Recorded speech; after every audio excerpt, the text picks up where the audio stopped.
Okay. అయితే ఇక్కడ మనకి చిన్న స్టోరీలో మనకి యెహోవా సుడిగాలి చేత మనం చక్కగా చెప్పుకుంటూ వెళ్దామా? నేను మధ్యలో క్వశ్చన్స్ చెప్పాలి. యెహోవా సుడిగాలి చేత ఏలియాను ఆరోహణం చేసే కాలంలో ఏలియా ఎలీషా వీళ్ళిద్దరూ ఎక్కడికి వెళ్ళారంటే గిల్గాకు వెళ్తున్నారు. ఎక్కడికి వెళ్తున్నారమ్మా? వీళ్ళిద్దరు ఎవరు? ఎవరు వీళ్ళు? Very good. వీళ్ళిద్దరు ఎవరు? ఎవరు మా వీళ్ళు? ప్రవక్తలు ప్రవక్తలు ప్రవక్తలు ఇద్దరు కలిసి వెళ్తున్నారు కదా. మనలాంటి వాళ్ళు వెళ్తాము వాళ్ళతోటి వెళ్ళలేవు. వాళ్ళు చాలా శక్తి కలిగి ఉంటారు, చాలా దేవుని శక్తి కలిగి ఉంటారు, వాళ్ళు సామాన్యంగా ఉంటారు అన్నమాట. అయితే ఈ ఏలియా ఎలీషా ఇద్దరు మరి వెళుతూ ఉన్నారనమాట. ఎక్కడికి వెళ్తున్నారనమాట? గిల్గాకి ఎక్కడికి వెళ్తున్నారమ్మా? ఫస్ట్ స్టెప్ అనమాట. జాగ్రత్తగా వినండి. అయితే సుడిగాలిలో ఏలియాని ఆరోపణం చేయించబోయే కాలంలో అంటే ఏలియా భక్తుడు పరలోకానికి వెళ్ళబోతున్నారు. ఏలియా ప్రవక్త ఎక్కడికి వెళ్తున్నారమ్మా? పరలోకానికి వెళ్ళబోతున్నారు. ఈ విషయం చాలా మందికి తెలిసింది. అమ్మో ఏలియా ప్రవక్త ఈ రోజు పరలోకానికి వెళ్తారంట. మనకు తెలిసే ఓకేనా? పరలోకానికి వెళ్ళేసంత మనకు తెలుసు. చనిపోయే వరకు కూడా మనకి ఎవరికి, కానీ ఎవరికి తెలుస్తుంది ఇది విషయం? ఏలియా ప్రవక్త కదా, మనకు తెలుసు అన్నమాట. అన్ని విషయాలు దేవుడు ముందుగానే తెలియజేస్తా ఉంటారు. సరే, తర్వాత ఏలియా ఆరోహణ చేయబోయే కాలంలో ఇక్కడ నుంచి కేర్ఫుల్ గా వినండి. ఏలియా అని ఎలీషా అప్పుడు ఇద్దరు గిల్గాకి వెళ్తుంటే అప్పుడు ఏలియా అతనితో దేవుడు నన్ను బేతేలుకు రమ్మని చెప్తున్నాడు అని, మరి నువ్వు గిల్గాల్లోనే ఉండు అని చెప్పి. అంటే చూడండి, ఇద్దరు ఫ్రెండ్స్ కదా. ఎవరిద్దరు ఫ్రెండ్స్? ఫ్రెండ్స్ అయినా వాళ్ళు అసలు ఫ్రెండ్సా? Very good. మరి ఏలియా గానేమో గురువు గారు. ఏలియా ఎవరమ్మా? ఎలీషానేమో ఏలియానేమో గురువు గారు, ఎలీషానేమో శిష్యుడు. వాళ్ళిద్దరు కలిసి ప్రయాణమై వెళ్తా ఉన్నారన్నమాట.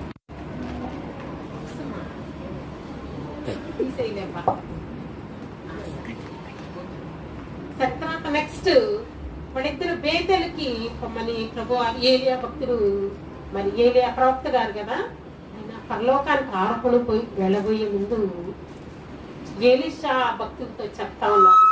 ఏమని చెప్తున్నా అంటే, ఎలీషా మరి నేను దేవుడు పరమకు కొనిపోయే మరి సమయం వచ్చింది.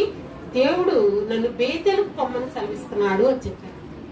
ఎక్కడికి పొమ్మని సెలవిచ్చారు? అక్కడ బేతెలకు పొమ్మని సెలవిచ్చినారు. అంతకుముందు ఎట్లా ఉన్నారు వాళ్ళు? ఎక్కడికి వెళ్తున్నారు? Very good. ఎక్కడికి వెళ్తున్నారమ్మా? గిల్గాల్కి. ఓకే. అయితే బేతెలకు పొమ్మని సెలవిస్తున్నాడు కనుక నువ్వు గిల్గాల్లోనే ఉండు.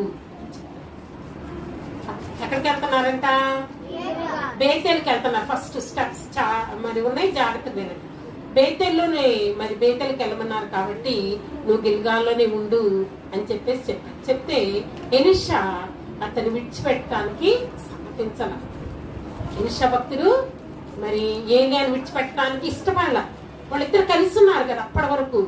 మరి పరలోకానికి వెళ్ళిపోతున్నారు ఏలియా భక్తుడు. అప్పుడు ఎలీషాకి విడిచిపెట్టడం ఇష్టం లేక వెంబడిస్తూ ఉన్నారు అనమాట. ఏమని వెంబడిస్తున్నారు తెలుసా? చెప్పండి. యెహోవా జీవముతోడు.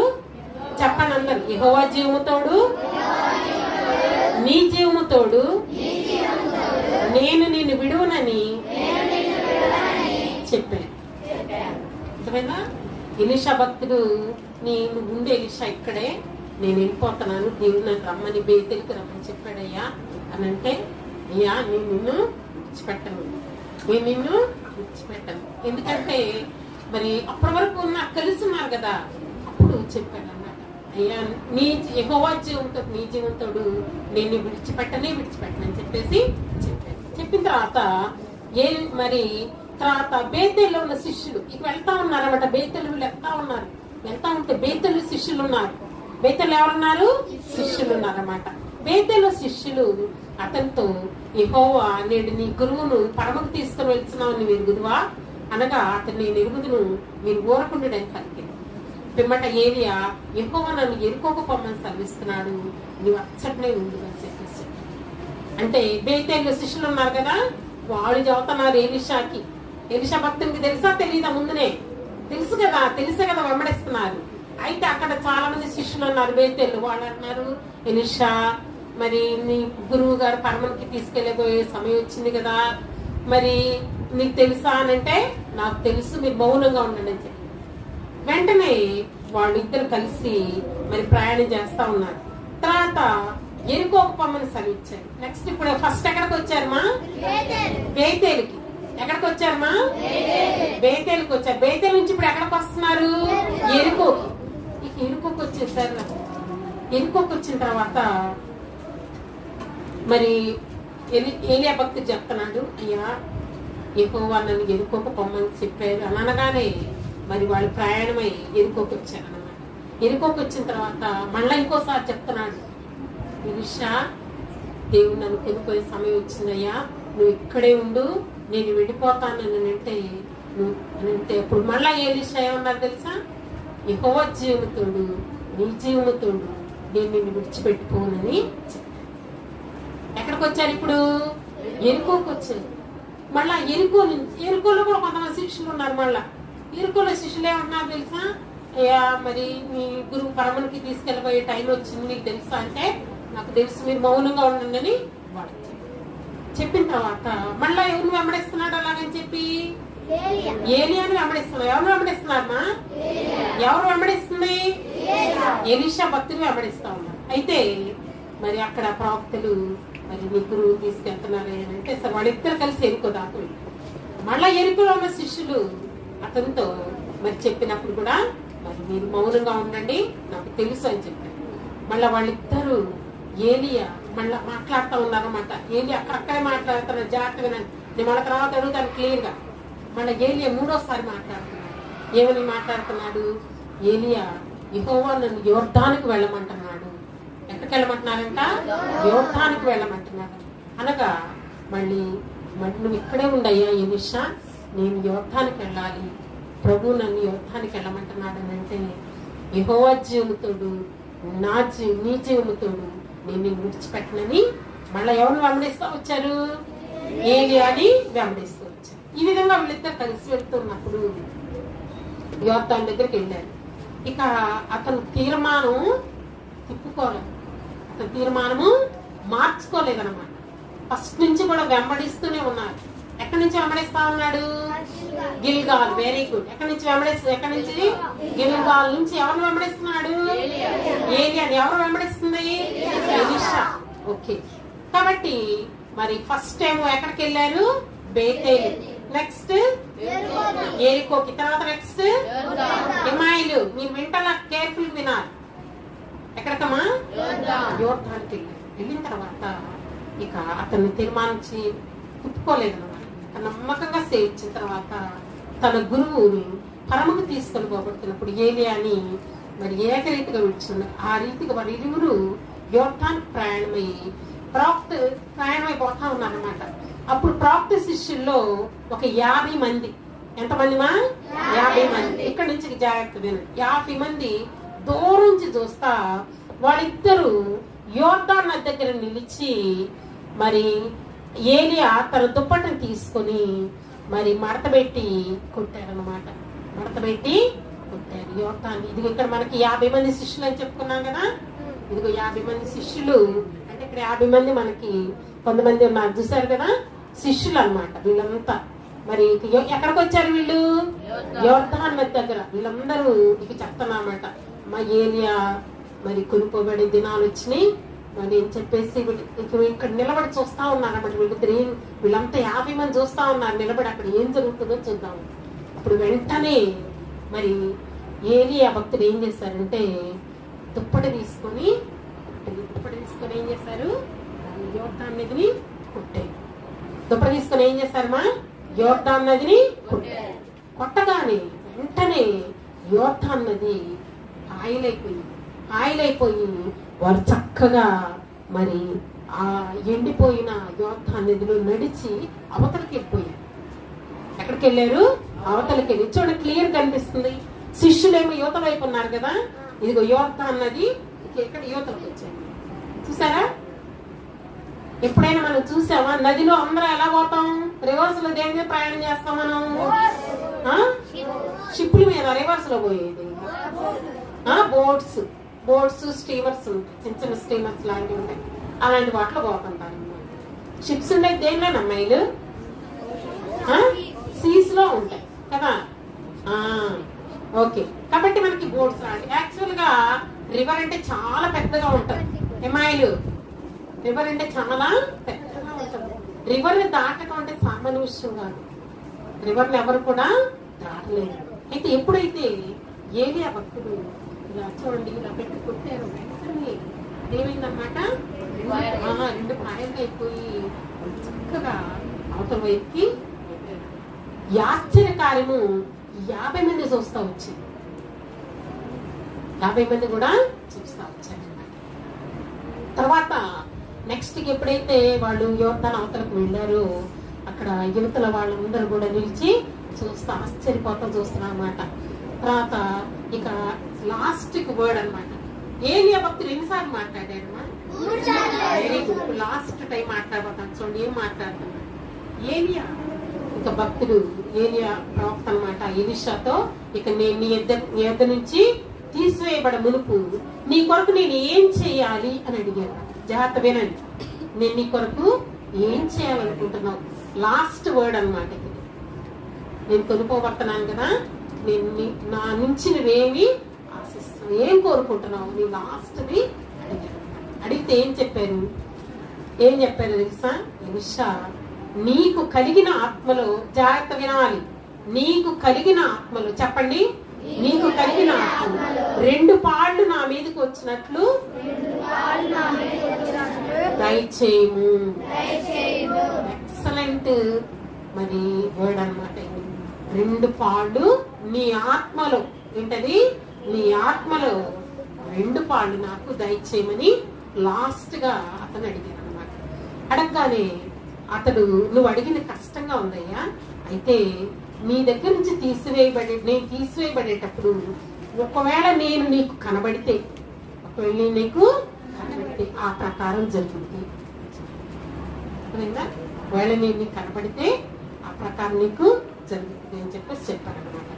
తర్వాత ఇకప్పుడు వాళ్ళలాగా మాట్లాడుకుంటుండగానే మరి చాలా అద్భుతం జరిగిందనమాట. చాలా గొప్ప అద్భుతం. ఏం జరిగిందంటే వాళ్ళు అలా మాట్లాడుకుంటూ ఉండగానే అగ్ని రథాలు ఏమొచ్చినాయి? అగ్ని రథాలు గుర్రాలు కనపడ్డాయి. ఫస్ట్ వాళ్ళిద్దరు కనపడ్డాయి. ఎవరిద్దరు కనపడ్డాయి? కనపడి వాళ్ళిద్దరిని సపరేట్ చేసేసి, వాళ్ళిద్దరిని సపరేట్ చేశారు. అగ్ని రథాలు అగ్ని గుర్రాలు సపరేట్ చేసి, అది ఇంకా చాలా అద్భుతంగా ఉంటుంది అనమాట అది. అప్పుడు ఏలియా సుడిగాలి చేత ఆకాశానికి ఆరోహణమైపోయారు. దేని మీద ఆరోహణమైపోయారు? అక్కడ దేని మీద వెళ్ళి ఉంటారు ఆయన? అగ్ని రథాలు అగ్ని గుర్రాలు. అర్థమవుతుందా? జాగ్రత్త అర్థం చేసుకోండి. మనకంతా అర్థం కాదు కానీ కొంతవరకైనా అర్థం చేసుకుంటూ ఉండాలి. సరే, మరి అగ్ని రథాలు సపరేట్ చేయగానే వెంటనే ఎవరున్నారు అక్కడ ఒంటరిగా? ఎలీషా. ఇక ఎలీషా చూసి, నా తండ్రి ఇశ్రాయేలు వారికి రథాలు రౌతులు నువ్వేని పెద్ద కేకలు వేశారంట. ఏమని చెప్పారు చెప్పండి? ఇశ్రాయేలు వారికి రథాలు రౌతులు నువ్వేనని గట్టిగా కేకలు వేశారంట. అంతలో ఏలియా అతనికి కనపడి, ఏలియా భక్తి అతనికి కనపడి, సరే కనపడపోయేసరికి అప్పుడు ఏలియా కొంచెంసేపు అలాగ చూస్తూ ఉండేసరికి ఏలియా దుప్పటి ఎక్కడ పడిందంట? కింద పడింది. కింద పడుతుండగానే అతను దాన్ని తీసుకొని కింద పడల అంటే పైనుంచి కిందగా పడుతూ ఉన్నప్పుడు ఎలీషా భక్తులు దాన్ని తీసుకున్నారనమాట. తీసుకొని మరి వచ్చి వెంటనే చూడండి ఎంత శక్తి కలిగి ఎలీషా భక్తులు భూమి మీద పనిచేశారో ఆయన కార్యాలు మనం జాగ్రత్తగా చూద్దాం. ఓకేనా? స్పీడ్ గా చూద్దాం. అప్పుడు వెంటనే యోర్దాను దగ్గరకు వచ్చారు కదా. ఎక్కడ ఉన్నారు అసలు వీళ్ళు? ఎక్కడ ఉన్నారు వీళ్ళు? ఎక్కడ ఉన్నారు? మా యోర్దాను దగ్గర ఉన్నారు. ఎక్కడ ఉన్నారు? యోర్దాను దగ్గర కదా ఉంది. ఏమైంది? ఎక్కడ ఉన్నారు వీళ్ళు? ఎక్కడ సపరేట్ అయింది? యోర్దాను దగ్గర కదా సపరేట్ అయ్యింది. కాబట్టి వెంట ఇంకా అక్కడ యోర్దాను దగ్గర ఉన్నారు కాబట్టి ఎలీషా భక్తులు వెంటనే ఏం చేశారంటే ఆయన ఏం పట్టుకున్నారు? ఎలీషా భక్తులు ఏలియా దగ్గర నుంచి దుప్పటి ఏం పట్టుకున్నారు? దుప్పటి. ఆ దుప్పటి పట్టుకుని మరి నది ఉంది కదా, రివర్ ఉంది కదా, ఆ రివర్ ని ఆ దుప్పటితో కొట్టగానే మన వెంటనే అదేమైపోయింది అనమాట. ఏమైపోయింది? యోర్దాను నది మళ్ళా 2 పాయలైంది. ఏమైంది? 2 పాయలైంది. వాళ్ళు ఇందాక వచ్చారు కదా అవుట్ సైడ్, మనకు అవతల వైపుకి వచ్చారు కదా. యోర్దానికి ఎందుకు వచ్చారు? అవతల వైపుకి వచ్చారు. అక్కడ కదా వీళ్ళిద్దరు సపరేట్ అయ్యారు. ఇంకా అక్కడ ఏ మనుషులు లేరు. అర్థమైందా? ఇక అక్కడ ఎప్పుడైతే దుప్పటి పడిందో ఆ దుప్పటి తీసుకొని మళ్ళా యోర్దాను నదిని కొట్టగానే అది 2 పాయలుగా అయిపోయి అతను మళ్ళా యువతలకి వచ్చారు. అర్థమైందా? సరే, నెక్స్ట్ మరి ఏలియాకున్న ఆత్మని ఎలీషా కలిగి ఉన్నాడని అప్పుడు అందరూ గ్రహించారు. అర్థమైంది? అప్పటి వరకు ఏలియా ఆత్మ ఎవరి మీదకి వచ్చిందనమాట? ఎలీషా భక్తుల మీదకి వచ్చింది కదా. అంతకుముందు ఎవరు కొట్టారు నదిని? ఏలియా. కొట్టినప్పుడు ఏమైంది? ఇప్పుడు ఎవరు కొట్టారు? ఇప్పుడు ఏమైంది మళ్ళా? అంటే ఏంటనమాట? ఎలీషా భక్తుల మీద ఉన్న ఆత్మ శక్తి ఎవరి మీదకి వచ్చింది? ఎలీషా భక్తుల మీదకి. ఏలియా భక్తుల మీద ఉన్న ఆత్మ శక్తి ఎవరి మీదకి వచ్చింది? ఎలీషా భక్తుల మీదకి వచ్చింది. కాబట్టి ఎలీషా పరిచర్యని కొనసాగిస్తా ఉన్నారు. ఏలియా పరిచర్యని కొనసాగిస్తా ఉన్నారు. కొనసాగిస్తున్నప్పుడు దేవుడు అతను ఏర్పరచుకున్నారని తెలుసుకుని వాళ్ళందరూ భయపడుతూ వచ్చారు అన్నమాట. ఎలీషా భక్తునికి భయపడుతూ వచ్చారు. జాగ్రత్త వినండి. ఇప్పుడు మనం ఒక చిన్న స్టోరీ చెప్తాం, ఓకేనా? ఈ స్టోరీలో జాకీ అనే ఒక చిన్న బాలుడు ఉన్నాడు అన్నమాట. జాకీ అనే ఒక చిన్న బాలుడు ఉన్నాడు. ఇతనికి గొర్రెలు అంటే చాలా ఇష్టం. గొర్రెలంటే చాలా ఇష్టం అన్నమాట. అప్పుడు ఎప్పుడు ఆ బాలుడు ఏం చేస్తా ఉండేవాడంటే నాకు ఒక గొర్రె పిల్ల ఉంటే బాగుండు, నాకు ఒక గొర్రె పిల్ల ఉంటే బాగుండని ఎప్పుడు మనసులో ఇష్టపడుతూ ఉండేవాడు అనమాట. అయితే ఒకరోజు ఉదయాన్నే వాళ్ళ హౌస్ దగ్గర ఒక పెద్ద గుంపు వెళ్తాం అనమాట. మనం ఏమంటాం? ఫ్లీట్ ఆఫ్ షీప్ అంటాం కదా. ఏమంటాం మనం? ఫ్లీట్ ఆఫ్ షీప్ అంటే గొర్రెల మంద వెళ్తా ఉంటే ఎబ్బాయిలు సరి కూర్చోవాలి. గొర్రెల మంద వెళ్తూ ఉంటే ఇక అక్కడ చూస్తా ఉన్నాడు అనమాట. చాలా ఇష్టం కదా గొర్రెలు అంటే చాలా ఇష్టం. గొర్రె పిల్ల అంటే ఇంకా ఇష్టం అనమాట. అయితే చూస్తా ఉంటే ఆ వెళ్ళేటప్పుడు మనకి అక్కడంతా ఏమవుతుంది? ఒక డస్ట్ వచ్చింది కదా. ఆ డస్ట్ లో కొంచెం దూరం నుంచి చూస్తున్నాడు కదా, ఆ డస్ట్ లో చాలా గొర్రెలు కనపట్టాలి ఆ అబ్బాయికి. సరే, అయితే వెళ్ళిపోతా ఉండేటప్పటికి వీళ్ళన్నీ వెళ్ళిపోయే వరకు చూశాడు. చూసిన తర్వాత లాస్ట్ లో ఒక చిన్న గొర్రె పిల్ల, ఎవరన్నట? ఒక చిన్న గొర్రె పిల్ల అక్కడ కింద పడిపోయింది. పడిపోగానే వెంటనే మరి జాకి ఏం చేస్తాడంటే పరిగెత్తుకుంటా వెళ్ళాడు. ఆ చిన్న గొర్రె పిల్ల దగ్గరికి పరిగెత్తుకుంటా వెళ్ళి అయ్యో చిన్నపిల్ల గొర్రె పిల్ల కింద పడిపోయింది అనుకుంటా వెళ్ళి ఆ బాబుకి ఒక చిన్న టోపీ ఉందన్నమాట. అబ్బాయికి ఏముంది? టోపీ. అది పాపం అలిసిపోయి చిన్న పిల్ల కదా, చాలా ముద్దుగా ఉంటది. గొర్రె పిల్లలు ఎప్పుడైనా చూసారు? పుట్ట పిల్లల్ని అసలు ఎంత అందంగా ఉంటాయో అనమాట. చూసారు ఎప్పుడైనా? చాలా అందంగా ఉంటాయి. ఇంక అసలు ఈ అబ్బాయికి ఇష్టం కదా. ఇక ఆ గొర్రె పిల్లని ఎత్తుకున్నాడు. చూసేసరికి పాపం ఏలబడిపోతా ఉంది. పడిపోతాను వెంట ఇంకా ఆ గొర్రెల కాపరి చూడలా. ఇంక ఈ అబ్బాయి ఏం చేస్తాడు? గబగబా ఆ అబ్బాయికి టోపీ ఉంది కదా, ఆ టోపీలో ఏం చేయాలో తెలియదు. అప్పుడు వెంటనే అబ్బాయి టోపీ తీసి గబగబా ఆ టోపీతోటి కొంచెం ఆ దగ్గరలో కొంచెం వాటర్ ఉంటే ఆ టోపీలో తీసుకొచ్చి దాన్ని తాగించాడు అనమాట. ఆ టోపీలో వాటర్ తీసుకొచ్చి ఆ చిన్న గొర్రె పిల్లకి తాగించడానికి ట్రై చేశాడు. యాక్చువల్ టోపీలో వాటర్ నిలబడతాయా? నిలబడ అయినా కూడా ఒకసారి తీసుకొచ్చి పోసాడు, అది కదల్లా. మళ్ళా రెండోసారి మళ్ళా ఆ టోపీలోనే క్యాప్ ఉంటది కదా, ఆ క్యాప్ లో మళ్ళా వాటర్ తీసుకొని మళ్ళా తీసుకొచ్చి మళ్ళా తాగించాడు అనమాట. మళ్ళా కొంచెం కదిలినట్టు అనిపించింది. మళ్ళా మూడోసారి మళ్ళా కొంచెం వాటర్ అలాగే తీసుకొచ్చి దాన్ని తాగింపజేశాడు. వెంటనే ఆ గొర్రె పిల్ల లేచిందనమాట. ఎంత సంతోషపడ్డాడో అతను. సంతోషపడతా ఉండేసరికి అంతలోకి గొర్రెల కాపరి వచ్చాడు. ఎవరు వచ్చారు? గొర్రెల కాపరి. గొర్రెల కాపరి వచ్చి దూరం నుంచి గమనిస్తా వచ్చాడు అనమాట. అయితే చిన్న పిల్లవాడు ఆ గొర్రె పిల్లకి వాటర్ తాగించడం, ఆ క్యాప్ లో పెట్టుకొని తీసుకురావడం, చాలా శ్రమ పట్టడం చూశాను. చూసి పిల్లవాడు చాలా ప్రేమిస్తున్నాడు దీన్ని అని అతను మనసులో ఏమనుకున్నా అంటే ఈ అబ్బాయికి గొర్రె పిల్ల ఇస్తే మంచిదని మనసులో అనుకొని చూసి నీకు ఈ గొర్రె పిల్ల తీసుకుంటావా అని అంటే చాలా సంతోషపడ్డాడు అబ్బాయి. చాలా సంతోషపడి తీసుకుంటాను అని చెప్పేసి ఆ గొర్రె పిల్ల తీసుకొని ఎంత సంతోషంగా ఇంటికి వచ్చాడు అనమాట. ఎందుకని? అబ్బాయికి అసలు గొర్రె పిల్లలు అంటే ఇష్టం కదా. అసలు ఇంకా అతనికి ఇష్టమైంది దొరికేసరికి చాలా సంతోషంగా ఇంటికి తీసుకొచ్చుకున్నాడు. అసలు ఎందుకు ఇచ్చాడు అతను ఆ గొర్రె పిల్లని అతనికి? ఎంత తను పడిపోయిన స్థితిలో తనని మరి ఎంతగానో ప్రేమతో తన శ్రమ కష్టం కొంచెం మరి శ్రమ తీసుకొని అతనికి ఆ చిన్న గొర్రె పిల్లకి కావాల్సిన నీళ్ళని కూడా అతను ఎంతో శ్రమ పడటం చూసి అతను సరేనని గిఫ్ట్ గా ఇచ్చాడు. ఎంత సంతోషపడతా వచ్చాడు. అలాగే మన జీవితంలో కూడా మీరు చేసే ఏ చిన్న పనైనా యథార్థంగా చేయాలి. ఎలా చేయాలి?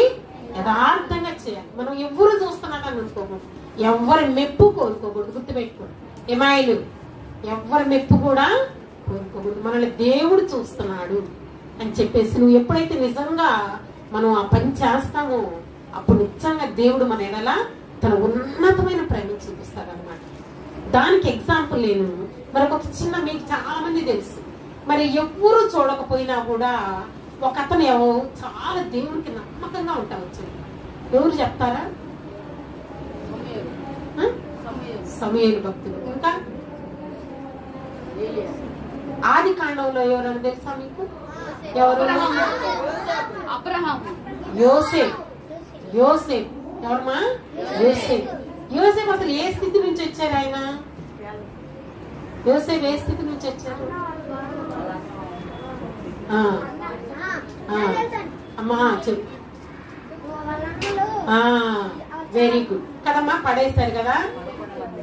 ఎందుకు దానికి సరే వినండి. తర్వాత నెక్స్ట్ వాళ్ళ అన్నలు ఎంత శ్రమ పెట్టినా జాగ్రత్తగా వినండి. ఎంత శ్రమ పెట్టినా తర్వాత ఇంకా వాళ్ళు అధికారి ఇంటికి వెళ్తారు. ఒక అధికారి ఇంటికి అక్కడికి వెళ్ళినా అక్కడ వాళ్ళ భార్య ఎంత శ్రమ పెట్టినా కూడా తను ఒకటే మాట చెప్పాడు. ఏం చెప్పారు? నా దేవుడికి ఇప్పుడు కూడా. దీన్ని బట్టి మనం ఏం తెలుసుకోవచ్చు అన్నమాట, మనల్ని ఎవరు చూస్తూ ఉంటారు? ఎవరు చూడకపోయినా నువ్వు ఏ పని చేస్తున్నా కూడా దేవుని కళ్ళు మనల్ని చూస్తూ ఉంటాయి. ఏమాయిలు మన కథ చెప్తుంటే మన ఇష్టం వచ్చిన మాట్లాడుకోవడానికి కాదు ఇక్కడికి వచ్చింది. కాబట్టి మనం ఏ పని చేస్తున్నా కూడా ఎవరు చూస్తారు? దేవుడు చూస్తారు. మనం చూస్తూ మౌనంగా ఉండి చిట్ట చివరికి ఏం చేస్తారు? ఆయన దానికి ప్రతిఫలం ఇస్తారు. ఏమిస్తారు దానికి? ఒక మనిషి తన చిన్న గొర్రె పిల్లకి ఆ చిన్న బాలుడు చేసిన ఆ పనికి గిఫ్ట్ గా ఆ చిన్న గొర్రె పిల్లని ఇచ్చాడు దేవుడు కదా.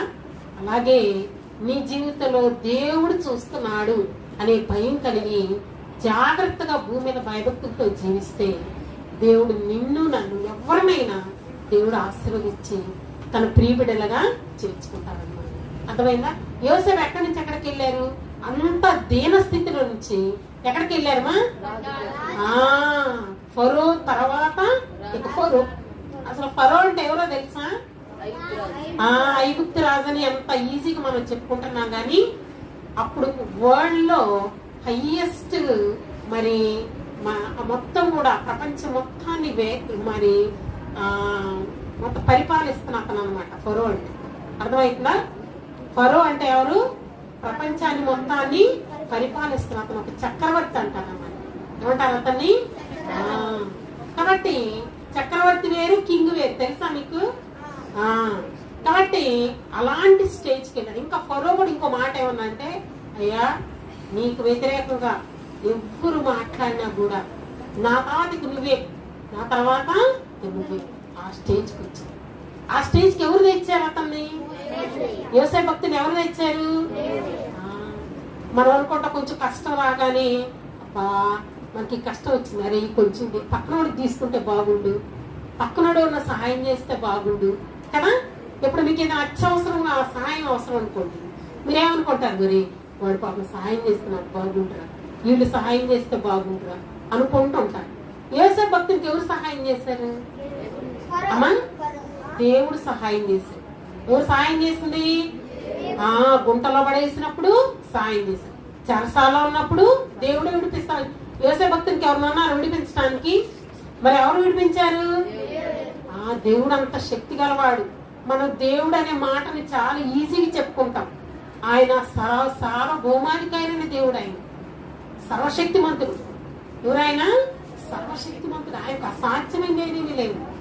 ఆయనకి యథార్థంగా ఎవరు ఉంటారో వాళ్ళని దేవుడు తప్పకుండా వాళ్ళకి తగిన ప్రతిఫలాన్ని మనకి ఇస్తాడనమాట.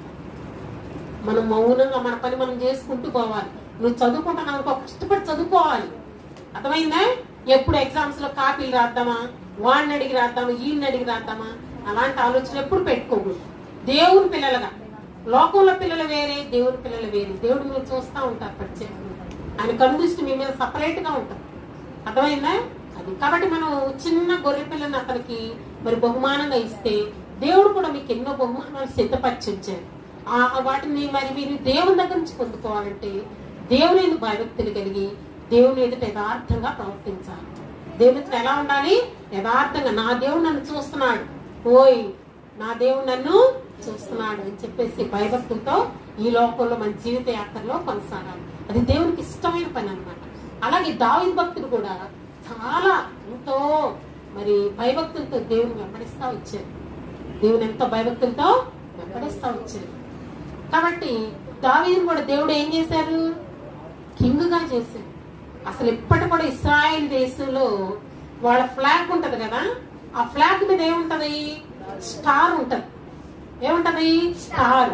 ఇప్పుడు మనకి ఇజ్రాయెల్లో వార్ జరుగుతుంది కదా, వార్ లో మనకి వాళ్ళకి ఏ మిసైల్స్ వేసినా కూడా ఎవరు ఆపుతున్నారు అక్కడ?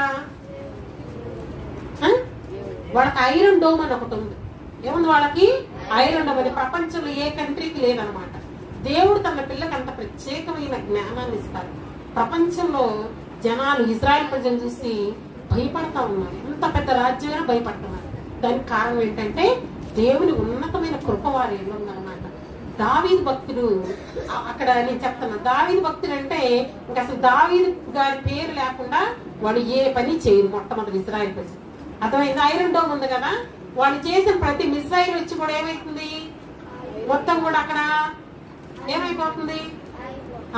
Very good. వెంటనే అవి మొత్తం కూడా అది ఆ డోమ్ లో 3 లేయర్స్ ఉంటాయి అన్నమాట. ఆ 3 లేయర్స్ లో ఒక డోమ్ లేయర్ పేరేంటనమాట? అయిపోయిందా? ఆ లేయర్ లో ఒక లేయర్ పేరు ఓకేనా? ఆ లేయర్ లో ఒక లేయర్ పేరు డేవిడ్. ఆ లేయర్ లో ఒక లేయర్ పేరేంటి? జాగ్రత్తగా వినండి. ఆ లేయర్ లో ఒక లేయర్ పేరేంటి? డేవిడ్ లేయర్ అంటారన్నమాట. దానిలో 3 లేయర్స్. అంటే దావీదు భక్తుని వాళ్ళు అంతగా ప్రేమిస్తారన్నమాట. వాళ్ళ కింగ్ ఇప్పటికి కూడా వాడు దావీదు భక్తుని మరి ఎప్పటికీ జ్ఞాపకం చేసుకుంటుంటారు. ఆ ఫ్లాగ్ మీద ఎప్పుడు ఏముంటది? స్టార్ ఉంటది. దాని మీద ఏముంటది? స్టార్. ఈసారి చూడండి, ఇజ్రాయెల్ ఫ్లాగ్ మీద ఎప్పుడు ఏముంటది? మనకి స్టార్ చూస్తూ ఉంటాం కదా, అదనమాట. సరే, ఓకే. అంటే ఏంటమ్మా, దావీదు భక్తులు అసలు ఏ స్టేజ్ లో నుంచి వచ్చారమ్మా? ఏం చేసేవాడు? ఫస్ట్ అతను గొర్రెల కాపరి. ఎవరతను? గొర్రెల కాపరి. దేవుడు ఎంతగా ఇచ్చించారు ఆయన్ని? ఇజ్రాయిల్ మీద రాజు. ఇజ్రాయిల్ మీద రాజు అంటే సామాన్యం కాదు. ఇజ్రాయిల్ మీద రాజు అంటే ఇట్స్ నాట్ అన్ ఈజీ అన్నమాట. కాబట్టి అలాగంత శ్రేష్ఠుడు దావీదు భక్తులు, అంతా శ్రేష్ఠుడు. ఏ పని చేసినా భూమి మీద నిజంగా మరి దావీదు భక్తుడు ఆరాధించినట్టు మరి నిజంగా మనం ఏ భక్తుల దగ్గర కూడా చూడండి. హన్న భక్తురాలు ఉంది, ఆమె కొంత ఆరాధించారు, నిజంగానే చాలా అద్భుతంగా ఆరాధించారు. కానీ దావీదు భక్తుడు తన కీర్తనలో ఆయన ఆరాధించినట్టు మనం ఎక్కడ కూడా వేరే ఏ భక్తులు కూడా మనం చూడలేము అన్నమాట. అంత గొప్ప ఆరాధకుడు. ఆరాధించడం తెలుసా మీకు? వర్షిప్ అంటే తెలుసా? ఆరాధించడం నేర్చుకోండి ఎమాయిలు. ఆరాధించడం అంటే తెలియదు మీకు, ఎవరికి తెలియదు నిజంగా మీ వయసులో. నిజంగా మీరు ఎవరైనా నేను కూడా ఆరాధించాలని మీ హృదయంలో నిజంగా కోరుకుంటే దేవుణ్ణి అడగండి, ప్రభువా నిజంగా నేను ఆరాధించడం నాకు నేర్పించాయి. ఎవరైతే ఆరాధిస్తారో దేవుడు వాళ్ళని ఉన్నతంగా ఆశీర్వదిస్తాడు.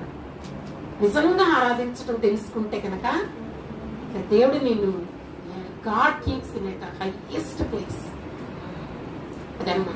సరే, తర్వాత నిజంగా ఆరాధించాలి చాలా గొప్పది, ఉన్నతమైంది అన్నమాట.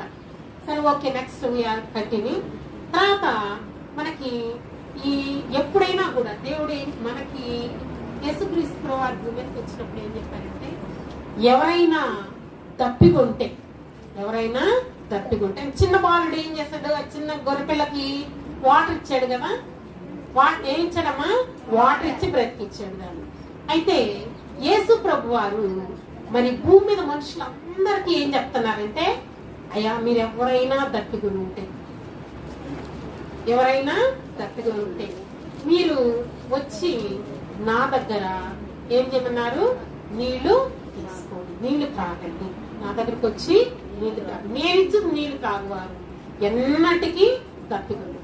ఏమాయిలు, నేనిచ్చు నీళ్లు త్రాగువారు ఎన్నటికీ దప్పికొని అంటే ఏందమ్మాయి? మనం ఇప్పుడు నీళ్లు మనం ఇప్పుడు తాగుతాం వాటర్, ఇంకో 1 hour తర్వాత మళ్ళీ తాగుతామా లేదా? మరి ప్రభు వారి నీళ్ళు ఒకసారి తాగితే ఇంకెప్పుడు తాగుకోవడానికి కారణం ఏంటి? అవి ఏమి నీళ్లు మనకి? జీవజలం. యేసు ప్రభు వారు ఇచ్చిందేంటమ్మా? జీవజలం. అంటే ఆ నీళ్లు త్రాగిన వాళ్ళు ఎప్పటికీ బ్రతుకుతారు, చనిపోయినా కూడా బ్రతుకుతారు. అర్థమైందా? ఏమై ఈ వాటర్ తాగే వాళ్ళు ఏం చేస్తాం? భూమి మీద వాటర్ మనకి అవసరం, ప్రతిరోజు అవసరం. అయితే చనిపోయిన తర్వాత కూడా బ్రతికింప చేసేది యేసు ప్రభు వారిచ్చే జీవజలం. యేసు ప్రభు వారిచ్చే జీవజలం అన్నమాట. అది గొప్ప ఊట. యేసు ప్రభు వారి యొక్క జీవజలం గొప్ప ఊట అన్నమాట. అసలు ఇంకా అది వర్ణించలేని ఊట. కాబట్టి ఇంత గొప్ప ఊటను యేసు ప్రభు వారు మనకి ఇచ్చారన్నమాట. అయితే మరి ఎప్పుడైనా యేసు ప్రభు వారి దగ్గరకు వచ్చినప్పుడు మా జాగ్రత్త వినండి. యేసు ప్రభు వారు ఇప్పుడు ధనవంతులు ఉన్నారు అనుకోండి, ఇప్పుడు మనకి ప్రైమ్ మినిస్టర్, చీఫ్ మినిస్టర్ ఉంటారు కదా, మనం డైరెక్ట్ గా వెళ్ళగలమా? రాణిస్తారా? వెళ్ళగలవా? మనం డైరెక్ట్ గా వెళ్ళగలమా కదా? వెళ్ళగలమా? మరి యేసు ప్రభు వారి దగ్గరికి డైరెక్ట్ గా మనం వెళ్ళగలమా? ఎందుకు వెళ్ళలేము? ఇప్పుడు మనం ప్రైమ్ మినిస్టర్, చీఫ్ మినిస్టర్ అయితే వాళ్ళ చుట్టూ ఎవరు ఉంటారు? చాలా సెక్యూరిటీ ఉంటారు. ఆ సెక్యూరిటీని దాటి మనం పోవాలి. మరి యేసయ్య దగ్గరికి వెళ్ళాలంటే మనం వెళ్ళగలమా? ఎందుకని వెళ్ళలేము? తక్కమని చెప్పాలి ఎవరైనా. దేవదూతలు కూడా ఇంకా సరే అమ్మ అంటే మన పరలోకం అంతా కాదు.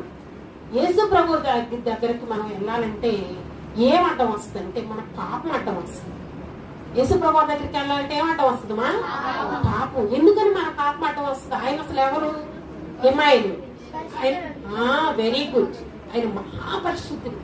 యేసు ప్రభు వారు మహాపరిశుద్ధుడు. అసలు ఆ పరిశుద్ధత మనం నిలవలేమన్నమాట. ఎన్ని మంచి క్రియలన్నా చేయగాక, ఏమాయలు ఎన్ని మంచి క్రియలన్నా చెయ్యి, ఎన్నడూ మనం ఆయన ఎదుట నిలవాలి. మన ఆయన దగ్గరికి ఎలా వెళ్ళగలుగుతాం? మనం రేపు పరలోకం. అసలు ఈ లోకంలో కూడా మనం ఆయన దగ్గరికి వెళ్ళి ప్రార్థన చేయాలంటే ఎలా చేయగలం? జాగ్రత్తగా యేసు ప్రభు వారి దగ్గర మన పాపం వస్తుంది కదా, అడ్డం. ఏమడ్డం వస్తుంది మనకి? పాపం అడ్డం వస్తుంది. యేసు ప్రభు వారికి మనకి పాపం అడ్డం వస్తుంది. ఈ పాపం మరి ఈ పాపాన్ని ఎప్పుడైనా ఏం చేయాలి? మనం ఒప్పుకోవాలి. యేసు ప్రభు వారి దగ్గరికి వెళ్ళి మొట్టమొదటి మనం చేయాల్సింది ఏంటమా? పాపాన్ని ఒప్పుకోవాలి. ఎప్పుడైతే మనం పాపాన్ని ఒప్పుకుంటామో ఆయన తన పరిశుద్ధ రక్తంలో కడిగి శుద్ధి చేస్తాడు. ఇప్పుడు మనకి ఇక్కడ ఏదైనా డస్ట్ వచ్చిందనుకో, ఏదైనా పడిందనుకో, వెంటనే ఏం చేస్తాం? మనం దేంతో తుడుస్తాం? క్లీన్ వాటర్ తో తుడుస్తాం, డస్ట్ వాటర్ తో తుడుస్తాం? క్లీన్ వాటర్ తో తుడుస్తాం. జాగ్రత్తగా వినండి. క్లీన్ వాటర్తో తుడుస్తాం, ఇప్పుడు శుభ్రం అయిపోతుంది. ఇప్పుడు పాపం ఎక్కడ ఉంటుంది మనకి? పాపం మన ఎదురు కనపడతా ఉంటుందా? మన ముందు మొహం మీద ఎక్కడ ఉంటది? అట్లా ఉంటుంది. జాగ్రత్తగా వినండి. ఎక్కడ ఉంటుంది మా పాపం మనకి? ఇన్ని పాపం లోపల ఉంటుంది. ఈ లోపల పాపం అసలు ఎవరికి కనపడుతుంది చెప్పండి? మనకు కనపడుతుందా? మరి ఎవరికి కనపడుతుంది? ఆ పాపం కనపడుతున్నసరికి మనం దేవుని దగ్గరికి వెళ్ళలేకపోతాం. ఆయన మహాపరిశుద్ధుడు కదా. మనం పాపం అంటే ఎలా ఉంటుందో తెలుసా? చీకటితో ఉంటుందిరా. పాపం అంటే ఎలా ఉంటుంది మాయ్? పాపం అంటే ఏందో అనుకో, చీకటి అయిపోతుంది అంతా. ఈ చీకటి గవక్కన వెలుగు దగ్గరికి వెళ్ళలేదు. మీరు మనకి ఎత్తవాము తెలుసా? మీకు ఎత్తవాము ఉంటది, వానపాము. ఈ వానపాములు ఏం చేస్తాయి తెలుసా? మనం లైట్ ఒక నైట్ మనం వెలుగేసామనుకోండి, అది ఎక్కడికి వెళ్ళి ఉంటది? చీకట్లోకి వెళ్ళి ఉంటది. అది వెలుగుని ఇష్టపడదు అనమాట. వెలుగు దగ్గరికి రాలేదు అసలు. మనం కూడా అలాంటి మనం వెలుగు దగ్గరికి వెళ్ళలేము. యేసుప్రభు వెలుగు దగ్గరికి అసలు సమీపించలేము మనం. అయినా యేసుప్రభు వారు మనల్ని ప్రేమించి ఆయన ఎమాయిలు తన పరిశుద్ధ రక్తాన్ని మనకి మరి తన పరిశుద్ధ రక్తం ద్వారా మాత్రమే మనం ఆయన్ని సమీపించగలం. మన హృదయంలో పాపం ఎవరు కడిగి శుద్ధి చేస్తారు? యేసుప్రభు వారి రక్తం మాత్రమే మన ప్రతి పాపాన్ని కడిగి శుద్ధి చేస్తారు. అసలు ఆ పాపం ఎక్కడ ఉంది మనకి? హృదయంలో, అంతరంగంలో ఉన్న పాపం. మన పాపం ఎక్కడుంది? అంతరంగంలో, హృదయంలో ఉంది. మరి లోపల పాపాన్ని అసలు ఎవరికి తెలియదు. నీ పక్కనోడు కూడా తెలియదు, నీకు కూడా తెలియదు. చాలా పాపాలు మనం ఏసై రేపు చూపిస్తారు. నువ్వు ఒప్పుకొని నిజంగా నీ దేవుని బిడ్డగా జీవించాలని అనుకుని ఏసై దగ్గరికి వెళ్తే అప్పుడు ఆయన నువ్వు చూపిస్తా. అప్పుడు నీకు నాకు చూపిస్తారు. నువ్వు పలానా పాపం చేసావు, పాపం చేశానని, ఇంత పాపం చేశానా అని కన్నీటితో మనం ఒప్పుకుంటాం మనకు తెలియకుండా. అర్థమైందా? పాపం ఒప్పుకొని చేసేది ఎవరో తెలుసా? ఎవరు ఒప్పుకొని చేసేది? పరిశుద్ధాత్మ దేవుడు. ఎవరు మన పాపం ఒప్పుకొని చేసేది? పరిశుద్ధాత్మ దేవుడు ఒప్పుకొని చేస్తారు. మన పాపం చూపిస్తూ ఉంటారు ఆయన. ఎప్పుడైతే నువ్వు నిజంగా యేసయ్యని తెలుసుకోవాలనుకుంటావో అప్పుడు ఆయన మన పాపాలని చూపించి, ఆ పరిశుద్ధాత్మ దేవుడు మనల్ని పాపం చూపించినప్పుడు, యేసయ్యా నేను పాపం చేశాను, నా ఫ్రెండ్ని ఒకరోజు తిట్టాను. మనం ఏమనుకో, మీరేమనుకుంటారు? వాడిని తిడితే ఏం కాదు లేరా, వాడు కొడితే ఏం కాదు లేరా, వాడు నన్ను కొట్టాడు లేరా అనుకుంటుంటారు. మీరు చాలా ఈజీగా తీసుకుంటారు. కానీ అన్ని దేవుని ఎంత పాపంలాగా నుంచొని ఉంటాయి అక్కడంతే. ఒక అడ్డు మనకు ఇప్పుడు ఉన్నానుకో, ఈ తలుపు ఉంది, నేను దాటి వెళ్ళాలంటే వెళ్ళగలనా? ఏముండాలి దీనికి? ఒక వే ఉండాలి కదా. ఇప్పుడు ఈ దాటి వెళ్ళాలంటే నాకు ఏమడ్డం వస్తుంది? ఈడ మనకి తలుపు లాంటిది అడ్డం వస్తుంది. మన పాపం కూడా అంతే, ఒక తలుపులాగా అట్లా నిలబడి ఉంటుంది. ఏసీ దగ్గర మనమే వెళ్ళలేదు. మనం అందరం చర్చికి రాగానే మన పరలోకి వెళ్తాం అనుకుంటున్నారేమో మీరు కానీ నేను కానీ. అది అసాధ్యం. ఎప్పుడైతే యేసయ్య రక్తంలో నువ్వు నేను కడుక్కొని శుద్ధి చేసుకుంటామో అప్పుడు మాత్రమే ప్రభు వారి దగ్గరికి మనం సమీపించగలుగుతాం అన్నమాట. అర్థమైందా? కాబట్టి యేసు ప్రభు వారి దగ్గరికి వెళ్ళి ఎప్పుడైతే మన పాపాలు ఒప్పుకొని శుద్ధి చేసుకొని కడుక్కుంటూ ఉంటామో, ఒక రోజుతోనే పోదు మన పాపం అంతా. ఎమాయిలు ప్రతి దినం మనం కడుక్కుంటాం కదా. ఎమాయిలు ఏం చేయాలి మనం? ప్రతి దినం. అంత పాపం ఉంటుంది మన అంతరంగంలో. మన అంతరంగంలో ఎంత పాపం ఉంటుందో మనకి తెలియదు. అర్థమైందా? అదొక అగాధం లాంటిది. ప్రతి దినం మనం కడుక్కుంటూ శుద్ధి చేసుకుంటూ ఉంటే ప్రభు రాకలో మనం ఎత్తబడతాం. అర్థమైందా? మన ప్రభు రాకలో ఏం చేస్తాం? ఎత్తబడతాం. మరి సంఘంలో ఉంటాం. అది గొప్ప విషయం అనమాట. సరే, తర్వాత మనకి ఎలీషా భక్తుల దగ్గరికి వెళ్ళాం. ఎలీషా భక్తులు యోర్దాను దాటి ఎరుకోకి వచ్చారు కదా. అప్పుడు ఎరుకోకి వచ్చినప్పుడు ఆ ఊర్లో వాళ్ళు చూడండి, వాళ్ళ సమస్యను చెప్పడానికి వచ్చారు.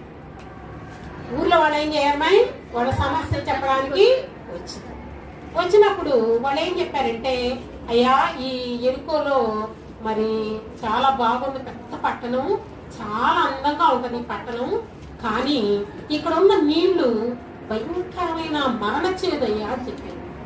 ఏమైనా వింటున్నారా? ఇక్కడ ఉన్న నీళ్ళు ఎలాంటివి అన్నమాట? మరణకరమైన చేదంట. మరణకరమైన చేదుతో ఉండేట నీళ్ళు. అయ్యా ఈ నీటిని బాగు చేయ్యా అని వాళ్ళందరూ అడగటానికి వచ్చింది. వాళ్ళందరూ ఎవరు అడగడానికి వచ్చింది? ఎవరు? ఎరుకో పట్టణస్తులు. ఎవరు? ఎరుకో పట్టణస్తులు అడగడానికి వచ్చారు. అమ్మాయిలు ఎవరు వచ్చింది? ఎరుకో పట్టణస్తులు అడగడానికి వచ్చారన్నమాట. వస్తే వెంటనే ఎలీషా భక్తుడు ఏం చేస్తారో తెలుసా? చూడండి ఏం చేస్తారు ఎలీషా భక్తుడు. వెంటనే ఎలీషా భక్తుడు మరి ఆయన ఉప్పు తీసుకొని రమ్మని చెప్పారు. ఏం చేస్తారమ్మా? ఉప్పు. ఈ నీళ్ళు మంచి కాదయ్యా, మేము ఎంతో బాధపడుతున్నాం అనగానే మరి ఒక కొత్త కుండ తీసుకొని ఉప్పు వేసి నా దగ్గర తీసుకొని రమ్మని చెప్తే వారు తీసుకొని వచ్చారు. ఆ ఉప్పుని నీటిలో వేసి మరి యెహోవా సెలవిచ్చింది ఏమనగా, నేను ఈ నీటిని బాగు చేస్తున్నాను కనుక ఇక దీనివల్ల మరణం కలగదు అని చెప్పేసి చెప్పారు. వెంటనే మరి భూమి నిస్సారంగా కూడా ఉండదు అని ఎలీషా ఎరికో వాసులతో చెప్తే నేటి వరకు కూడా మరి ఎరికోలో మనుషులందరూ చక్కగా మరి మంచి వాటర్ తాగుతున్నారు. ఆ నిస్సారమైన భూమి సారవంతంగా మార్చబడింది. నిస్సారమైన భూమి సారవంతంగా మార్చబడింది. ఉప్పుతో ఉన్న నేల ఏ పంట పండదు. తెలుసా మీకు? సాయిల్స్ ఉంటాయి కదా, చాలా సాయిల్స్ ఉంటాయి కదా, లోమ్ సాయిల్ అని కదా. ఈ సాయిల్స్ లో సాల్ట్ హైయెస్ట్ పర్సంటేజ్ ఉందనుకోండి. ఇప్పుడు మనకి సముద్రం దగ్గర ఉప్పు ప్రిపేర్ చేస్తారు కదా, మరి అక్కడ తీసుకెళ్లి మనం ఏదైనా మొక్క నాటామనుకోండి, పెరుగుతుందా? ఎందుకని? సాల్ట్ క్వాంటిటీ ఎక్కువ ఉంటది కాబట్టి అక్కడ మనకి ఏ పంటలు కూడా పండవు. అలాంటి స్థితిలో ఎరుకో ఉన్నప్పుడు మరి మనకి ఎలీషా భక్తుడు వెళ్ళి ఏం చేశారంట, వాళ్ళంతా ఊర్లో వాళ్ళు మనవి చేశారు కదా, ఆ ఊర్లో వాళ్ళకి మనవి చేస్తా వచ్చారయ్యా ఎరుకొని బాగు చేయగానే ఆ నేలంతటిని కూడా సారవంతంగా చేసి ఉప్పు నీటిని మొత్తం కూడా మంచి నీటిగా మారుస్తూ వచ్చారనమాట. కాబట్టి ఎలీషా భక్తుడు ఈ గొప్ప పరిచర్య చేస్తూ వచ్చారు. ఏలియా భక్తుడు ఏదైతే మరి పరిచర్య చేస్తూ వచ్చారో దాన్ని ఎలీషా భక్తుడు సాగిస్తూ వచ్చారనమాట. తర్వాత ఇప్పుడు నీకేదైనా సమస్య ఉందనుకోండి, మా జాగ్రత్త వినండి. మనకు మీ ఇంట్లో ఏదైనా సమస్య ఉందంటే మీరు కొంచెం జ్ఞానం తెలిసిన పిల్లలు కాబట్టి మీ ఇంట్లో ఏదైనా సమస్య ఉంటే సరికూర్చు. సమస్య ఉంటే ఏం చేయాలి? ప్రార్థన చేయాలి. ఏం చేయాలి? ప్రార్థన చేయాలి. మరి ఈ రోజులో పిల్లలకి విధేయత అనేది అస్సలు లేదు. మరి మీరు ఏం నేర్చుకుంటారో, మరి దేవుని రాజ్యానికి ఎలాగ మరి మీరు సిద్ధపడతారో తెలియదు. కానీ ఈ రోజులు చాలా అపాయకరమైన దినాలు, దేవుని రాకడ దినాలు. ఇవేంటి మనకి? దేవుని రాకడ దినాలు. మీరు పాడుకున్నంత ఈజీగా ఉండదు దేవుని రాజ్యం వెళ్ళడం. అర్థమైందా? సరే, కాబట్టి భయభక్తులతో ఉండటం నేర్చుకోండి. తర్వాత నెక్స్ట్ మనకి నిస్సారమైన భూమిని ఎలాగ సారవంతం చేశారో యేసు ప్రభు వారు కూడా మన జీవితాన్ని సారవంతంగా చేస్తారు. యేసు ప్రభు వారు ఏం చేస్తారని మన భూమిని మన భూమి అంటే ఏంటి? మన జీవితాన్ని, పాడైపోయిన మన జీవితాన్ని మరి ఆయన ఫలవర్తంగా చేసేవారుగా ఉన్నారన్నమాట. కాబట్టి ఏ సమస్య వచ్చినా కూడా మనకి యోహాను భక్తులు చూసాం కదా. యోహాను భక్తులు ఎక్కడ ఉన్నారు? ఆయన యోసేపు గారు ఎక్కడ ఉన్నారు? చెరసాల్లో ఉన్నారు. యోసేపు గారు ఎక్కడ ఉన్నారు? చెరసాల్లో ఉన్నారు. చెరసాల్లో ఉన్నప్పుడు ఎవరు కాపాడారు? ఆయనకి ఎవరైనా వచ్చి ధనవంతులు వచ్చి విడిచిపెట్టారా? మరి ఏం చేశారు? ప్రార్థన చేస్తా వచ్చాడు. ఏం చేశారు? యోసేపు ప్రార్థన చేస్తా వచ్చాడు. ఇంకా పేతురు భక్తులు కూడా ఎక్కడ పెట్టారు? చెరసాల్లో పెట్టినప్పుడు ఎట్లా విడిపించబడ్డారు? సంఘం అంతా ఆసక్తితో ప్రార్థన చేసినప్పుడు దేవుడు చెరసాల్లోంచి విడిపిస్తాడు. అంటే ఏంటన్నమాట? ఏ సమస్యలో అయినా మనం విడిపించబడాలంటే మంచి ప్రార్థనా జీవితం ఉండాలి. మంచి ప్రార్థనా జీవితం, ప్రార్థన ద్వారానే అన్ని సమస్యల్ని మనం పరిష్కరించుకోగలం. దేవుడు పరిష్కరిస్తాడు. మీరు ఏ మనుషుల వైపు చూసినా కూడా మనం ఎలాంటి నిరీక్షణ కానీ ఎలాంటి సహాయాన్ని కానీ పొందలేము. దేవుడు నిజమై ఇప్పుడు చూడండి, తోటి మనిషి ఎవరైనా సహాయం చేశారనుకో, ఇప్పుడు మీ ఫ్రెండ్ ఒక 10 రూపీస్ ఇచ్చాడు అనుకో, అప్పుడేమంటారు? ఇప్పుడన్నా నేను వాడికి 10 రూపీస్ ఇచ్చాను అప్పుడు అంటారా అన్నరా? కానీ దేవుడు ఎప్పుడు ఆ మాట, నా బిడ్డ ఎప్పుడు నా దగ్గరకు వస్తాడు. అసలు దేవుని ప్రేమ మనుషుని ప్రేమకి తూర్పు పడమనంత తేడా. మనుషులు ఎప్పుడు అబ్బా వీళ్ళ సహాయం రాకుండా ఉంటే బాగుండు అనుకుంటూ ఉంటారు కదా. కానీ దేవుడైతే ఎలాంటి వాడు తెలుసు? ఎంత మంచి దేవుడు యేసు ప్రభువు. ఈ అమ్మాయి నా దగ్గరకు వస్తే బాగుండు, ఎంతో శ్రమలో ఉంది, ఈ అబ్బాయి నా దగ్గరకు వస్తే బాగుండు, ఈ పిల్లాడు ఎంతో శ్రమలో ఉన్నాడు, నేను సహాయం చేస్తాను కదా, ఎందుకు వీళ్ళు నా వైపు చూడరు అని చూస్తూ ఉంటారన్నమాట. ఓకేనా? కాబట్టి యేసుప్రభు అంత ప్రేమ గలవారు. ఎప్పుడైతే మనం యేసుప్రభు వారి దగ్గరికి వస్తామో మనం గొప్ప శాంతిని పొందుతూ ఉంటాం అన్నమాట. కాబట్టి మనకి ఈ విధంగా మరి దేవుడు తన బిడ్డలకి ఎప్పుడు నిత్యం సహాయం చేస్తూ ఉంటారనమాట. మనం కూడా మన జీవితంలో మన నిత్యమైన సహాయం కొరకు మన నిత్యమైన దేవుని వెంబడించడం నేర్చుకోవాలి. అయితే ఎరికోలో ఉన్న ప్రజలందరూ కూడా సమృద్ధి అయిన మరి ఆహారాన్ని నీటిని పొందుకుంటూ వచ్చారన్నమాట. అయితే యేసు ప్రభు వారు మనకి ఎలాంటి వారంటే నిత్య జీవముకై మరి మనకి నీటిని ఏర్పాటు చేశారు. ఆ నీరేంటన్నమాట? వాక్యం. ఏంటది? వాక్యాన్ని మనకి ప్రభువారు సిద్ధపరిచారు. ఈ వాక్యాన్ని ఎవరైతే అనుదినం సేవిస్తూ ఉంటారో వారి జీవితాలను దేవుడు పరిశుద్ధపరుస్తారు, సమృద్ధి జీవంతో నింపుతారన్నమాట. ఎలాంటి జీవంతో నింపుతారు? సమృద్ధి అయిన జీవంతో నింపుతారన్నమాట. నిస్సారమైన జీవితాన్ని సారవంతంగా చేస్తారన్నమాట. కాబట్టి ప్రభువారు అనేక విధాలుగా మనల్ని మరి కాపాడుతూ ఉంటారు. అయితే ఈ ఎలీషా భక్తులు ఈ విధంగా వెళుతూ ఉన్నప్పుడు కొంతమంది పిల్లలు ఉన్నారు, కొంతమంది అల్లరి పిల్లలు ఉన్నారు. కొంతమంది అల్లరి పిల్లలు ఉంటారు కదా, అదేంటి ఇంకా గొప్పగా చెప్పుకుంటూ ఉంటారు అనమాట, పనికిమాల పిల్లలు ఉంటారు. అయితే ఎలీషా భక్తులు వెళుతూ ఉన్నప్పుడు కొంతమంది పిల్లలు ఏం చేస్తారంటే అల్లరి పిల్లలు మరి బోడివాడ ఎక్కిపోమ్ము అని అనగానే అంత గొప్ప ఎలీషా భక్తులు వెళుతూ ఉంటే అల్లరి పిల్లలు ఉంటారు కదా, ఎలీషా భక్తుని ఏం చేస్తున్నారు? ఎగతాళి చేస్తా ఉన్నారు. చెయ్యగానే చూడండి, అక్కడ ఎవరున్నారు రెడీగా? దేవుడు ఎవరిని పెట్టారు? ఎలుగుబంటిని. మీకు తెలుసో లేదో, ఎలుగుబంటి అనేది చాలా ప్రమాదకరమైనది. సింహం వేరు, ఎలుగుబంటి వేరు. సింహం ఏం చేస్తుందంటే ఆకలి ఉంటే మాత్రమే వెళ్ళి వేటాడి తన ఆహారం తీసుకుంటుంది. ఎలుగుబంటి అలాంటిది కాదు, ఏది దొరికితే దాన్ని చీల్చి పెట్టిద్ది అనమాట. ఏది దొరికితే దాన్ని చీల్చిపెట్టి. ఈ పిల్లలు అల్లరి పిల్లలు ఏం చేశారంటే ఎలీషా భక్తుల్ని ఏం చేస్తా ఉన్నారంట? ఎగతాళి చేస్తా ఉంటే మరి అప్పుడు పెద్ద పెద్ద ఎలుగుబంటులు చూశారు కదా, వచ్చి ఎలుగుబంటులు ఆ పిల్లలందరినీ చీల్చివేసి చంపి పడేసింది. కాబట్టి ఎప్పుడు కూడా దైవజనుల్ని మనం ఎప్పుడు కూడా ఏ మాట కూడా అనకూడదు. అర్థమైందా? దేవుని పిల్లలను కూడా అనకూడదు,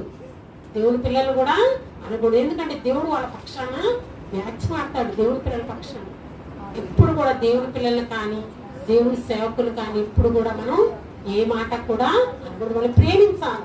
ఏం చేయాలి? వాళ్ళని ప్రేమించాలి అన్నమాట. అది కాబట్టి మనం ఎప్పుడు కూడా దేవుని పిల్లలు ప్రేమించేవారిగా ఉండాలి. అంతేకాకుండా ఇంకా పిల్లలు కొంతమంది ఎగతాళి చేసే వాళ్ళు ఉంటారు. ఏమాయిలు ఎలా ఉంటారు? వాళ్ళు ఎగతాళి చేసేవాళ్ళు ఉంటారు.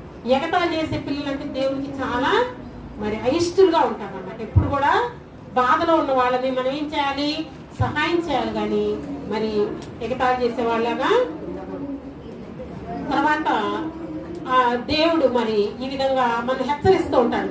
మరి టీచర్స్ ద్వారా కానీ మరి దేవుని వాక్యం ద్వారా కానీ దైవజనుల ద్వారా కానీ మనం హెచ్చరిస్తున్నప్పుడు ఆ హెచ్చరిక మనం తీసుకొని మన జీవితాన్ని బాగు చేస్తాం. పరిశుద్ధాత్మ దేవుడు ఎప్పుడు కూడా మన పాపాలు ఒప్పింప చేసినప్పుడు మన విధేయత కలిగి దేవునికి లోబడి దేవునికి ఇష్టలుగా మనం జీవించాలన్నమాట. ఇది ఎంతో ధన్యకరమైన జీవితం. కాబట్టి దేవుడు ఎప్పుడు కూడా లోబడి పిల్లల గురించి చాలా చింతిస్తున్నాడు. దేవుణ్ణి దేవుడు ఎలాంటి వాడు చెప్పండివా? ప్రేమాస్వరూపి. యేసుప్రభు వారు ఎలాంటి వారు? ప్రేమాస్వరూపి. అది తెలుసుకుంటే కానీ అర్థం కాదు. మనం ఒక మాట ఉంది చెప్ప, ప్రేమాస్వరూపి. యేసుప్రభు వారు ఎంత ప్రేమాస్వరూపి. అయితే ప్రేమాస్వరూపి అని దేవుడు చింతిస్తున్నాడంట. ప్రేమాస్వరూపి అని దేవుడు కొంతమంది మనుషుల గురించి ఏం చేస్తున్నారంట? చింతిస్తున్నాడు. ఎవరి గురించి చింతిస్తున్నారమ్మా? లోబడ నొల్లని పిల్లల గురించి.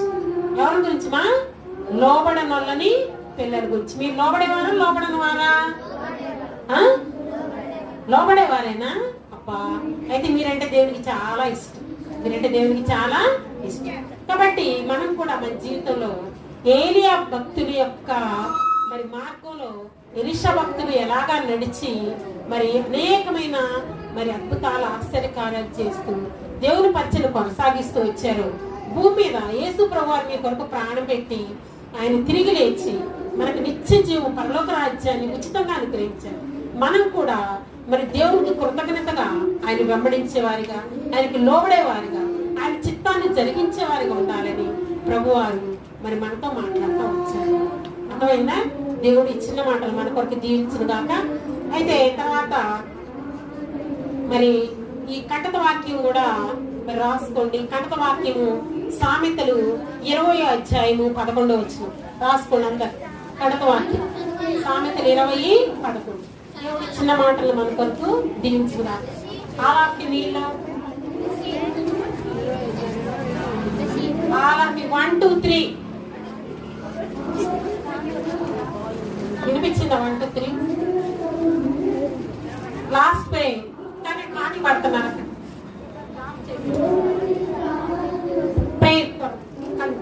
మహాపరిషుద్ధుడైన తండ్రి, ప్రేమాస్త్రీతుల ప్రభువా, దగ్గర తండ్రి, మీరెంత మహిమా ప్రభావం దేవుడు నాయన. ఏ తరగతి లేని చిన్నపిల్లలు నన్ను కూడా నాయన ఇచ్చిన బిడ్డలకు తండ్రి పరిచయం చేయడానికి సిద్ధంగా స్తోత్రాలు ప్రభా. బిడ్డల విత్తబడిన వాక్యాన్ని కనిపించి ఒక్క ఆత్మ రక్షించబడటానికి సాధించి బిడ్డలను కూడా సన్నిధిలో స్థిరపరచాలి. విశ్వాసమును బలవంతులుగా చేయి, ఆత్మను బలవంతులుగా చేయమని వేడుకోవచ్చు. మీరు రాజ్యవారసులుగా మార్చమని ఘనత మహిమ స్థితి ప్రభావం ఇచ్చేలుగా ప్రియులుగా లోపల జీవించడానికి సాధించం.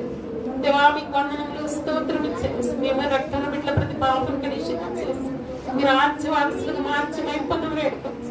మహిమా ఘనత స్థితి ప్రభుకి ఇచ్చేసి మా రక్షణకర్తనే యేసుక్రీస్తు శ్రేష్టమైన స్తుతించి ప్రార్థించి వేడుకొచ్చిన పరమతండ్రి. Praise lord.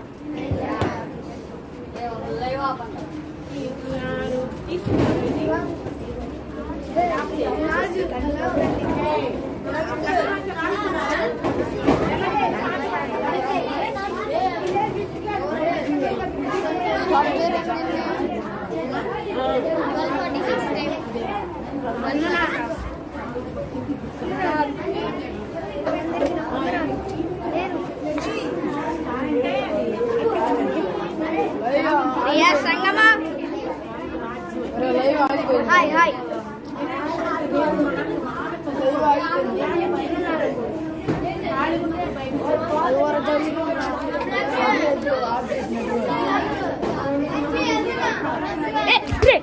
ఊడ్రాయుడు ఇక పట్టుకోపోతే పలిగేది, పట్టుకోపోతే పలిగేది ఫోన్.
వీడియో అక్కడ ఏమొచ్చింది లోపల ఏ సై వస్తే మనం ఎక్కడ ప్రార్థన చేసుకుంటాం. ఇప్పుడు అక్కడ అది అయిపోయిన తర్వాత యెరూషలేములో 3rd టెంపుల్ కడతారు. యుద్ధం తర్వాత పక్కన పెట్టి యుద్ధం జరిగేది కాదు. అసలు యుద్ధం జరగదు. వాళ్ళు ఇప్పుడే కాదు, ఇది గోగు మా గోగు అని మనం వెళ్ళిపోయిన తర్వాత జరుగుతుంది. ఈ ఓటు మనుషులు చెప్పుకున్నాడు ఆ థర్డ్ వాళ్ళు ఉండదు. విజుడు ఏంటంటే యెరూషలేములో దేవాలయం అక్కడ యెరూషలేములో దేవాలయం పడగొట్టారు. యెరూషలేముకి 3rd టెంపుల్ కట్టారు. థర్డ్ టెంపుల్ ఎప్పుడైతే కట్లా ఉంటారో ఆ కట్టేటప్పుడే వచ్చింది. వాళ్ళు ఎన్ని రోజులు కడతారు అనుకున్నారు? కరెక్ట్గా 4 వారాల్లో కడతారు. ఇజ్రాయిల్ దేవుని మందిరాలు ఎక్కువ రోజులు కడతారు. అంటే ఇన్ని 4 రోజుల్లో కడతారు. మనం సిద్ధపడి ఉంటేనే పోతాం వాళ్ళకి. అది ఎప్పుడైతే మందిరం కడతారో అక్కడికి ఎవరు వస్తారు? ఇక వేసేయరు ఆ మందిరంలో. ఎవరు వస్తారు? చక్రీస్తూ వస్తాడు. ఎవరు వస్తాడు? ఇక అక్కడ వచ్చి ఉంటారంట. వాడి పక్కన దేశం, ప్రపంచ దేశాలన్నీ ఆగుతూ ఉంటారు. ఇక వాడి ఇప్పుడు అందరూ కరువులు భూకంపాలు వస్తున్నాయి కదా. ఇక ఎవరందరికి వాళ్ళకి దేశాన్ని ఇక ఏ ఊరు ఎక్కడన్నమాట. అప్పుడు ప్రపంచం మొత్తానికి యేసు ప్రభువు మనం ఎక్కబడతాం. ఎక్కబడిన తర్వాత ఇక వాడు ఇక అక్కడ ఉంది ప్రపంచం మొత్తం ఆగుతాం. ఏడేటప్పుడు యేసు ప్రభువు వారిని నమ్ముకున్న వాళ్ళకి శ్రమలు. అప్పుడు వాడేం చేస్తాడు? ఆహారం కోసం 666 ముద్ర వేస్తాడు. 666 ఆ ముద్ర వచ్చింది. అదేంటి ముద్ర అంటే అది చిప్. అది ఏంటది? చిప్. అదే ముద్ర అంటే మన మీద ముద్రలు వేయటం కాదు, అదొక చిప్ అన్నమాట. ఆ చిప్ ఏం చేస్తారు? ఏడ నరం ఎక్కిస్తారు. అదంతా దీన్ని అర్థమైందా? అది ఇక్కడ ఎక్కిస్తారు, లేకపోతే ఇక్కడ నష్టం మీద పెడతారు. సాతాన్ని కదా పెట్టినప్పుడు ఇంక అది ఉంటేనే మనుషులకి భోజనం బియ్యం కానీ ఏ అర్థమైందా? ఇది లేకపోతే ఏముంది? బియ్యంలో ఏముంది? మనుషులు అట్లా దేవుడి కొరకు సాక్షి గురించి వెళ్తారు. అట్లాంటి వాళ్ళు పర్లోకి పోతారు. చివరికి ఏవైతే వచ్చుకుంటారో పర్లోకి. ఈలోపు దేవుని ముద్ర ఏపించుకున్నాడు. ఏమవుతుంది? సాతాన్ ముద్ర వేయించుకుంటే అనుకున్నావు. కానీ దేవుని పిల్లలుగా లోకం పోవటం గొప్ప. ఎప్పటికైనా చచ్చిపోతాం లేదా? అసలు ఒకరోజు చనిపోతాం లేదా? మరి చనిపోయిన తర్వాత ఎక్కడికి కాదు, రెండే ఉన్నాయి. ఇదిగో ఇవాళ ఉండే గిరిగుండం పాతాళం ఉంది, పరలోకం వచ్చింది. ఏది మనకు ఉత్తమైంది? యుగాలు దేవునితో ఉండేది గొప్ప భాగ్యమా? నరకంలో ఉండేది భయంకరమైనది. అదే దేవునితో ఉండాలి. పరిశుద్ధులు దేవతలు భక్తులు. అసలు నేను మీకు నుంచి మాట చెప్పాలి. పసినంత ఉన్నప్పుడు మీకు విశ్వాసంతో జీవించాలి. ట్రైన్కి టికెట్ కావాలంటే ₹30 టికెట్ ఇస్తాను. అంటే ఎన్ని డబ్బులు కావాలి? డబ్బులు ఏమి విశ్వాసంతో ప్రార్థన చేసి దేవుని ఇస్తూ తీసుకుంటాను. అసలు ఈ అబ్బాయికి తెలియదు, పక్షిగంటూ ప్రార్థన చేస్తాను. ఈ అబ్బాయి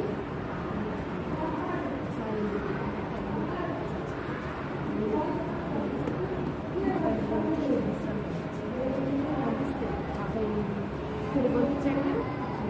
ఇంకా అలా ఏం ఆ డబ్బులు అడగకూడదు. బస్సు ఇంటి దగ్గర